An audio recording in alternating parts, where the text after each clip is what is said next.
Mhm. Hello, everyone. My name is Antoni Piza. I'm a musicologist and I'm a writer, and I'm also the director of the Foundation for Iberian Music and a member of the doctoral faculty in music at the Graduate Center of the City University of New York. Today is the 18th, September 18th, 2024. And I have the honor to speak with Marc Migo, a composer and a doctoral student at Juilliard under John Corigliano. Marc, despite his youth, is a very accomplished composer with many international awards and commissions, such as the George Enescu Award, the Leo Kaplan Award, the Dominique Argento Fellowship for Opera Composition, and the Pablo Casals Prize, among many others. His work has been commissioned by the Liceu Opera House, the Gran Teatre del Liceu in Barcelona, and Verita Ensemble, and also New Juilliard Ensemble. Well, his music has also been heard in the last few months in many different places, including Tokyo, Berlin, Barcelona, New York, Paris, and basically you name it. Just recently, Marc was awarded the Foundation for Iberian Music 2022 Composers Award. To this end, he has written a series of 12 piano preludes entitled L'Illa Deserta, the Desert Island. The complete title is L'Illa Deserta, Preludes for Piano, Book 1. So we should expect maybe a second book. To speak about this commission and his career as composer, Marc has agreed to speak with me. Marc, first of all, thank you so much for agreeing to do this interview. It's a real honor. Well, thank you so much. It's the honor is mine, and I'm so excited about it.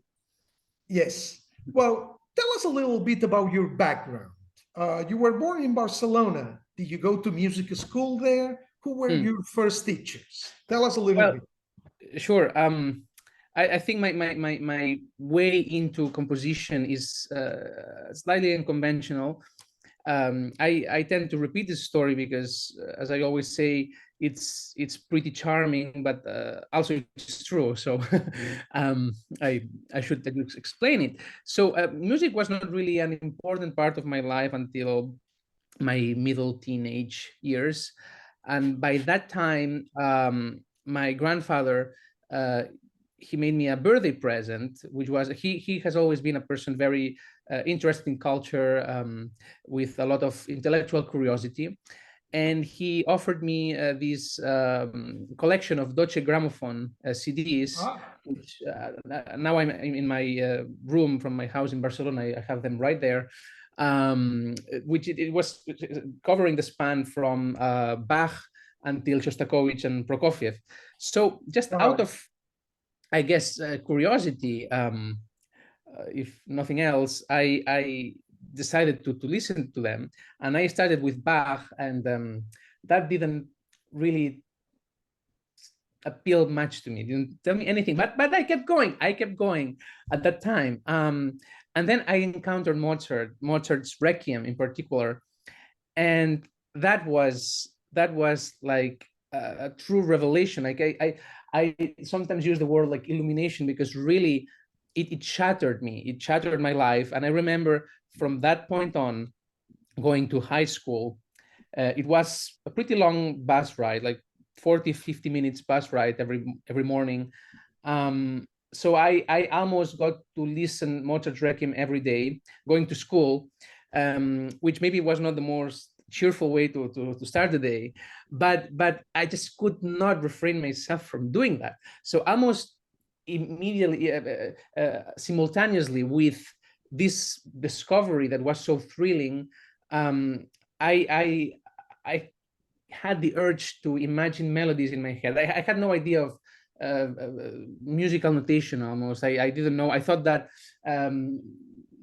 tempo markings like retardando, accelerando were not a thing. So you had to write down, like a whole note, a half, whatever. I just was wondering how could he write that? How can you do such a thing? So this really immediate passion for music that struck me like lightning came followed by this urge of making music, both at the performer dimension and also well, composing it.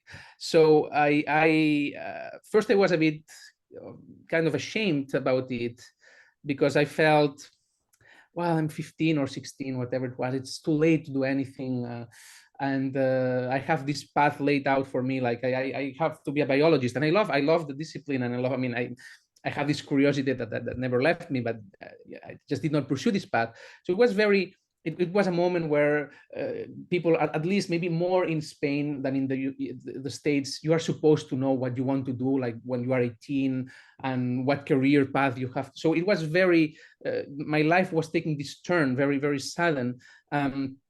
But my parents were generous, really generous. And I remember one day I told them I really would like to have some piano lessons. Would that be possible? And they accommodated. And then I was very lucky that I found a fantastic piano teacher. And she was who's called Liliana Sainz from Argentina, the Argentinian school of Scaramuzza and all these. So very connected with the world of Marta Argerich and all these. Bruno and then Leonardo Gelber. Yeah, exactly. Fantastic. So this I became really submerged into this world, and then I studied privately with Xavier Bouliart. So I never went to this how do you say, like this conservatory municipal, no? Right, like to get the professional degree, but by studying privately for a couple of years, I was already in shape to apply for the ASMUC, which is the conservatory, one of the two main conservatories in Catalonia, and I was accepted, and there I did my undergrad in composition, where I studied with Albert Guinovart and Salvador Brutons mainly. And then I really was seduced by what was going on in the States. So that was another leap of faith. I just traveled there and did a tour applying to many great conservatories or universities. And I was lucky to get accepted into what was my first choice, that is Juilliard. And a scholarship from this guy helped me for the travels and the costs of the master. And from then on, the rest is history. Well, to tie things up a little bit, I just wanted to remind whoever might listen to this that your two teachers, Albert Guinovart and then Salvador Brotons, have also been guests here at the Foundation for Iberian Music.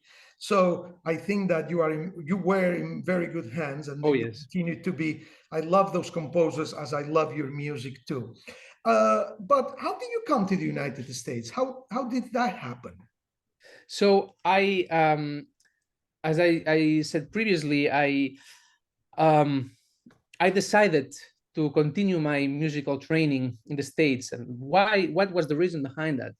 Just I was feeling just a bit claustrophobic within the Spanish borders, because I had a bit the feeling that the music, despite these fabulous teachers and their music, which is fabulous, which I perceived maybe was more of an exception within the academic context, I felt like there were not that many chances to get my music across, nor I was not receiving